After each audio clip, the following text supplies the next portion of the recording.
ഒരു കാമുകനും ഒരു കാമുകിയും. കാമുകനാണെങ്കിൽ കാമുകനെ പേരത്തെ ഇഷ്ടമാണ്, എന്നാലോ കാമുകി ഒരു സോഷ്യൽ മീഡിയയിൽ വരുന്നതും കാമുകന് ഇഷ്ടമല്ല.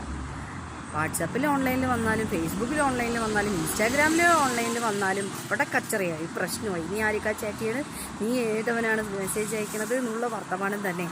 എന്നാൽ കാമുകിനെ ജീവൻ്റെ ജീവനാണ്. അപ്പോൾ കാമുകി ചോദിച്ചു, നിങ്ങൾ എന്തിനാ എന്നെ വെറുതെ ഇങ്ങനെ സംശയിക്കണത്, അങ്ങനെയാണെങ്കിൽ ഈ റിലേഷൻഷിപ്പ് വേണ്ടാന്ന് കാമുകി കാമുകനോട് പറഞ്ഞു. അപ്പോൾ കാമുകൻ പറയണത്രേ, ഞാൻ നിന്നെ സ്നേഹിക്കുന്നത് എൻ്റെ ജീവന് തുല്യമാണ്, അതുകൊണ്ടാണ് എനിക്ക് നിൻ്റെ മേലെ സംശയം വരുന്നത്. അതൊരു രോഗമല്ല, അതൊരു സ്നേഹമാണത്രേ. പക്ഷേ ആ സ്നേഹം ചെന്ന് എത്തുന്നത് ആ കാമുകിക്ക് ആ കാമുകനോടുള്ള വെറുപ്പായി മാറുകയാണ് ആ ഒരു സ്നേഹം. അതായത് സംശയം എന്ന ആ ഒരു ചെറിയൊരു നിഴൽ വന്നാൽ കാമുകിയും കാമുകനും അവിടെ ക്ലോസ്. അതല്ലേ സത്യം? അതായിരിക്കണം സത്യം.